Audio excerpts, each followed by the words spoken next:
yang saya kenal juga sebagai pencari nafkah tambahan. Nah, ketika ini diatur, malam nanti pulang kita kena razia. Terus kita nggak memasakkan suami misalnya di rumah, kenalah kita lagi pasal demi pasal. Padahal selama ini kita sudah berbagi peran. Suami ngurusin anak di rumah ketika istri lagi kerja itu sudah biasa. Di dalam adat Batak aja yang saya lihat begitu kental. Ketika saya pernah 3 tahun yang lalu ketemu ibu-ibu, dia bangga. Aku bangga sama anakku loh bu, udah mau dia gendong anaknya. Anak ibu laki-laki, iya. Kami bu orang Batak, bapaknya dulu mana ada kayak gitu. Pura-pura gak ditengoknya. Sekarang anakku itu bu, bangga kok kan. Itu orang Batak sudah beralih ke sana yang dari kampung-kampung. Kebetulan saya dari Pak Barat waktu itu. Dia bangga dengan anaknya yang tinggal di Medan, istrinya bekerja, anaknya bekerja, mereka saling bergantian menggendong anak. Ini kan sudah berbagi peran. Jadi ketika rancangan ini dibahas sebenarnya kita ketawa-ketawa geli. Kita memang butuhkan reaksi yang sangat besar supaya gitu-gitu udahlah gak usah dibahas, kau fokus aja lah yang tugasmu apa. Tugasnya DPRD itu kan ada 3. Budgeting, dia harus memikirkan anggaran 1 tahun ke depan untuk apa aja. Bukan hanya untuk dirinya tetapi untuk semua masyarakat, laki-laki, perempuan, pemerintah, masyarakat, eksekutif, legislatif. Kemudian apalagi pengawasan, fungsinya DPRD itu pengawasan. Jadi kalau udah masuk ke ranah privat itu nggak boleh diawasi. Kenapa? Kita semua pembayar pajak.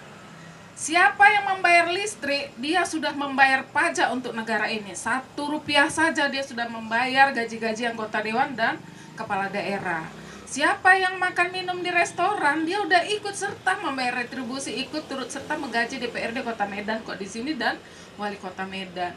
Siapa aja yang menggunakan transportasi dan lain-lain itu sudah membayar gitu. Jadi memang kita dari sisi penganggaran masalah domestik apa segala macam udahlah itu masalah privat. Mari kita maju ke depan karena banyak hal yang perlu kita bahas. Kesetaraan. Ini sekarang kabarnya dari 2019 RUU ini sudah diusulkan. Hello, kita belum punya rancangan undang-undang tentang ramah disabilitas. Bayangkan kita semua berpotensi menjadi disabilitas.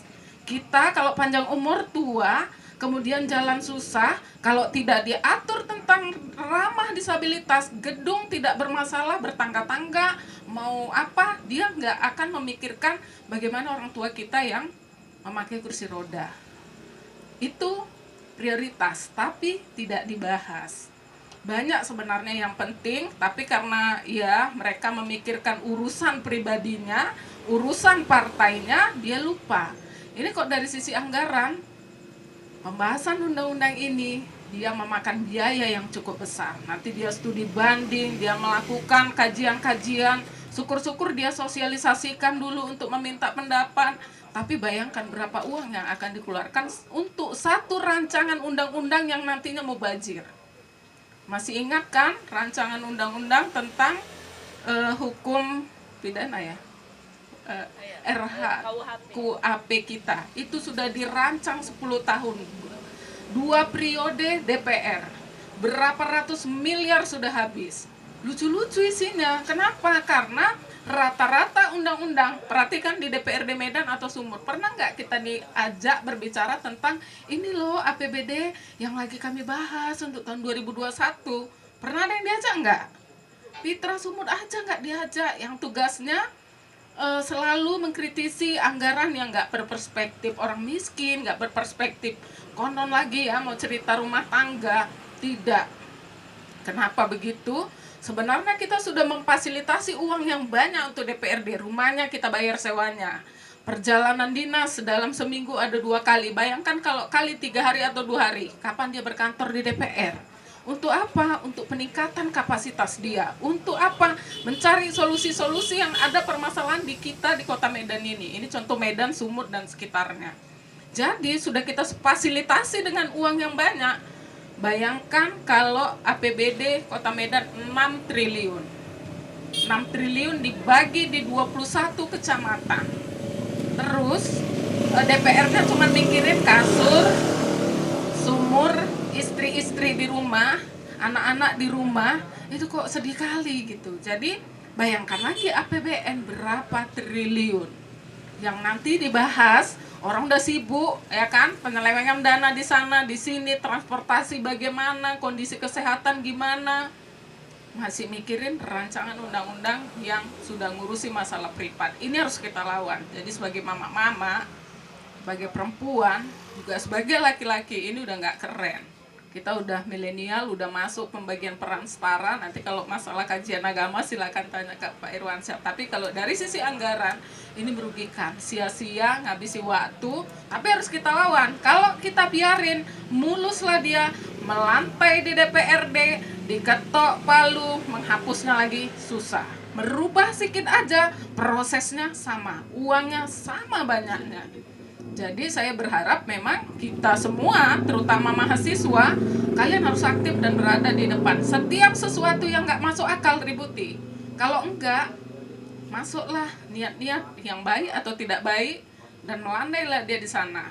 Nah, menghapus undang-undang atau perda itu susah ya. Dia memang harus dihapus lagi dengan aturan atau rapat yang baru atau dengan persetujuan bersama. Jadi kalau ini menurutku nanti hari Minggu, tadi Kak Lusti lupa bilangin, kalau mau hadir kita pakai baju putih supaya kegiatan ini seragam ya. Kenapa baju juga diatur? Iya, kita harus berpakaian putih, bawa apa saja spanduk yang menurut kalian untuk menyuarakan. Penting undang-undang RUU PKS itu disahkan. Jangan bilang PKS lah, penghapusan kekerasan seksual. Nggak usah tabu menyebut seksual. Kenapa? Ini penting.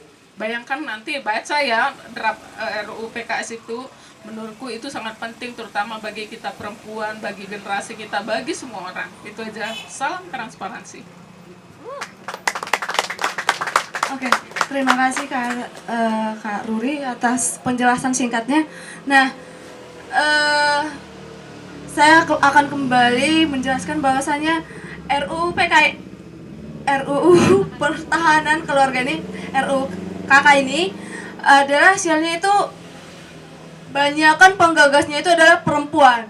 Ini jadi tanda tanya besar loh. Kenapa? Kenapa mereka sendiri ingin didomestifikasi? Apakah ini adalah salah satu tanda kemunduran gerakan perempuan Indonesia pada hari ini atau bagaimana? Nah, di sini Kak Siska akan menjelaskan soal pasal-pasal yang kita anggap overlapping tadi. Untuk lebih lanjutnya saya serahkan ke Kak Siska. Saya sebelumnya mau tanya dulu di sini ya. Siapa di sini yang sudah membaca RUU Ketahanan Keluarga ini? Ada nggak? Oh, kakak saya. Nah, kami sama-sama buruh Tampu Bolon ya. Jadi kakak saya itu. Nah, satu aja. Yang lain ada adik mahasiswa ini? Belum. Nanti wajib ya, apalagi yang anak hukum ini. Kenapa ini menjadi masalah? Sebagian tadi udah disampaikan Kak Ruri ya tentang tentang anggaran juga kan. Nah, saya mau cerita dulu pertama ya tentang Women Day ya. International Women Day. Jadi International Women Day ini dimulai dari gerakan perjuangan buruh perempuan. Sekitar tahun 1900-an waktu itu para pekerja perempuan itu gajinya diperlakukan secara diskriminatif, sangat berbeda dengan para pekerja laki-laki dari segi gaji, hak normatifnya, gitu kan. Dari segi gaji jauh berbeda, belum lagi sering mendapatkan pelecehan dari para pekerja laki-laki. Mereka perjuangan mereka cukup panjang, tapi itu berasal dari para pekerja perempuan waktu itu. Nah, lama-lama perjuangan mereka berhasil, upah mereka walaupun belum serta-merta itu naik sama dengan laki-laki, tapi upah mereka sudah ditingkatkan, mereka lebih mendapatkan perlindungan. Nah, kalau dari tahunnya sudah sekitar 100 tahun perjuangan perempuan untuk masuk dari ranah domestik masuk ke ruang publik, dari menjadi korban kekerasan, ketidakadilan untuk bisa setara, mengurangi ketimpangan. Walaupun saat ini masih ada ketimpangan tersebut, tetapi sudah berangsur-angsur naik ketimpangan itu. Sekarang perempuan ada yang jadi presiden ya, ada yang jadi menteri, ada yang jadi guru, ada yang jadi kepala daerah gitu, ada yang riset, peneliti, dosen ya. Jadi ini perjuangan panjang yang nggak gampang memperjuangkannya gitu, berdarah-darah memperjuangkannya gitu, karena banyak hambatannya ya, banyak hambatan yang dialami perempuan. Tapi akhirnya posisi perempuan untuk bisa sekarang, untuk bisa belum setara 100% saya pikir ya, tetapi sudah ketimpangan itu sudah banyak berkurang ya, gitu ya. Nah, perjuangan panjang ini, nah ternyata dibalikkan kembali dengan adanya RUU Ketahanan Keluarga ini. Jadi kalau kita bicara hukum, legislative drafting, penyusunan perundang-undangan, ada hukum itu, walaupun tujuan hukum adalah untuk mencapai keadilan, tetapi hukum itu juga dipakai orang untuk memasukkan berbagai kepentingan, ya. Orang-orang jahat, orang-orang yang punya kepentingan politik, kepentingan lain, bisa masuk dia. Jadi yang bisa masuk melalui proses perundang-undangan. Kalau bahasanya Kak Ruri, yang haram bisa jadi makruh ya Kak ya, atau jadi halal gitu ya. Yang tidak boleh ini jadi dimasukkan dalam peraturan perundang-undangan, jadi legal, boleh gitu. Nah, balik lagi berbicara tentang RUU Ketahanan Keluarga. Nah, semoga dia nanti bisa baca ya. Nah, kalau kita bicara tentang undang-undang, kalau melihat satu RUU itu baca dulu dari konsiderannya, menimbang. Nah, kalau kita berbicara dari konsiderannya itu ada beberapa A, B, C, D, E, hanya 5 pertimbangannya. Dan kalau kita bicara satu-satu pertimbangannya ini bukanlah pertimbangan ini gini. Kenapa latar belakang RUU ini penting? Itulah artinya konsideran ini, ya. Makanya dia menimbang. Kenapa harus ada RUU ini? Ini harus ada. Mereka harus punya latar belakang yang kuat, alasan yang kuat kenapa ini harus ada. Nah, tetapi kalau kita baca di RUU ini bahwa alasannya sangat tidak logis,